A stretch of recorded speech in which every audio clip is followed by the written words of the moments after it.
He leaned back in his leather chair, smirking as he tossed the resume aside without even reading it. "A guy like you wouldn't last a day in my company," he scoffed, his voice dripping with arrogance. But when his assistant forced the resume back into his hands, his expression changed. His face drained of color, and his fingers trembled as he read the name at the top.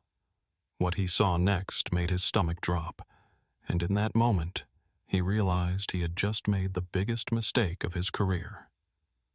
But let's start from the beginning. The towering glass skyscraper of Fairchild Enterprises gleamed under the morning sun, a symbol of power and wealth in the heart of Manhattan. Inside the pristine lobby, rows of well-dressed professionals bustled about, clutching coffee cups and expensive leather portfolios.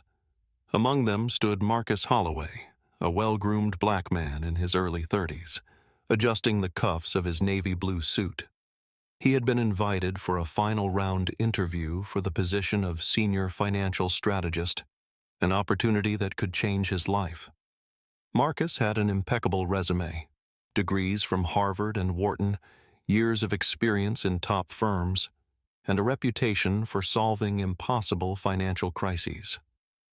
Yet, as he stepped into the conference room, he felt an unmistakable tension in the air.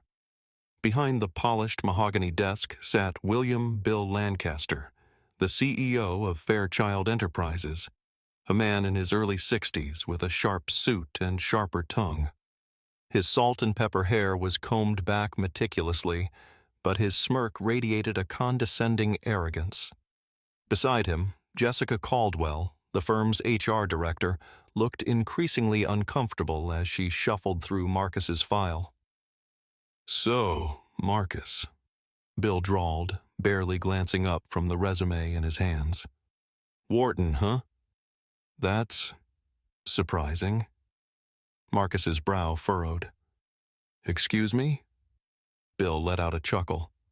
"Oh, don't take it the wrong way. It's just, I don't come across many, candidates like yourself from Wharton." A sharp silence followed. Jessica stiffened in her seat, and Marcus immediately recognized what was happening. The insinuation was clear. Marcus forced a polite smile. "Well, I assure you, I was at the top of my class. My work speaks for itself." Bill leaned back, lacing his fingers behind his head. "Oh, I'm sure. But let's cut the pleasantries. See, I'm a man who values cultural fit. A team that understands each other, works well together. You strike me as someone, different." The way he emphasized different made Jessica visibly tense.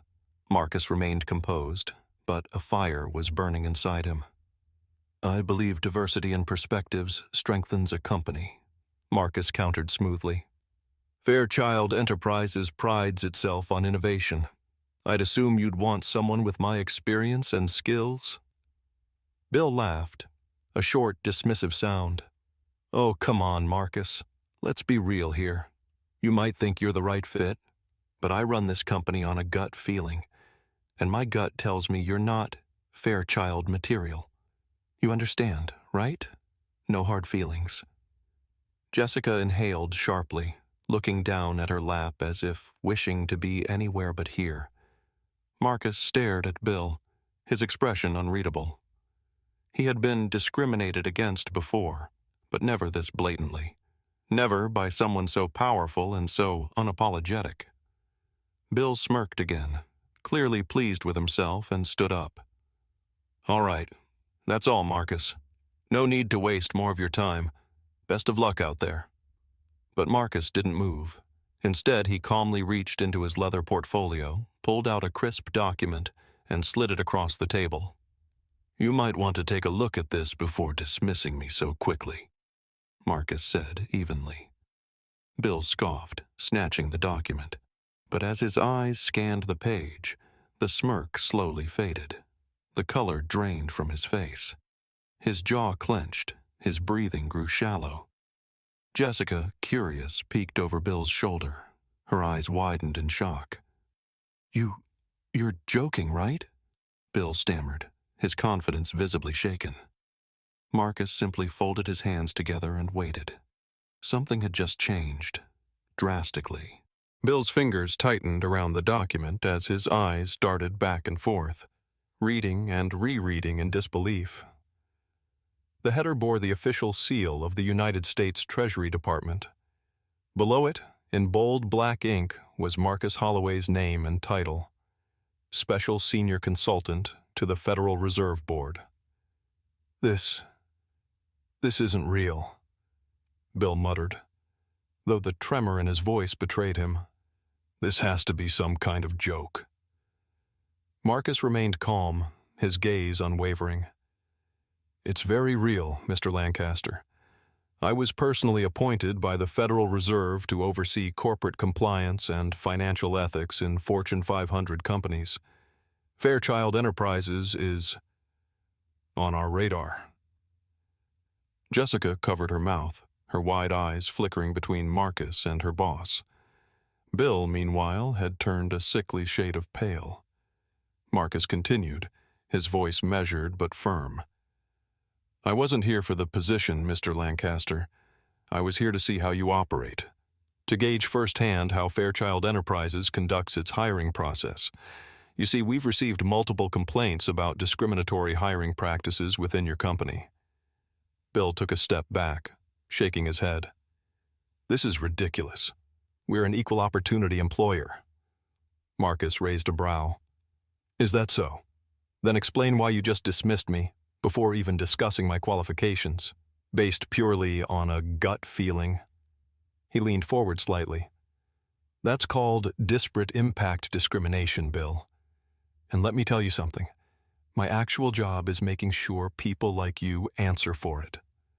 Bill opened his mouth to argue, but no words came out. Jessica finally found her voice. Mr. Holloway, I had no idea. I'm so sorry. Marcus acknowledged her but didn't break eye contact with Bill. I imagine you weren't the one making these hiring policies, but you did sit there in silence. That's complicity. Bill finally snapped out of his daze. All right, listen. There's no need to get hasty. Maybe we jump to conclusions. Let's talk this out. Marcus smirked. You mean, now that you know who I am? Funny, you weren't interested in talking when I was just another different candidate. Bill swallowed hard, realizing he was backed into a corner. Maybe we can reconsider. Marcus stood. Save it. You'll be hearing from my office soon. Very soon. The fallout from the interview spread like wildfire. Within a week, an official investigation was launched into Fairchild Enterprises' hiring practices. The evidence was overwhelming. Marcus had been recording the entire conversation.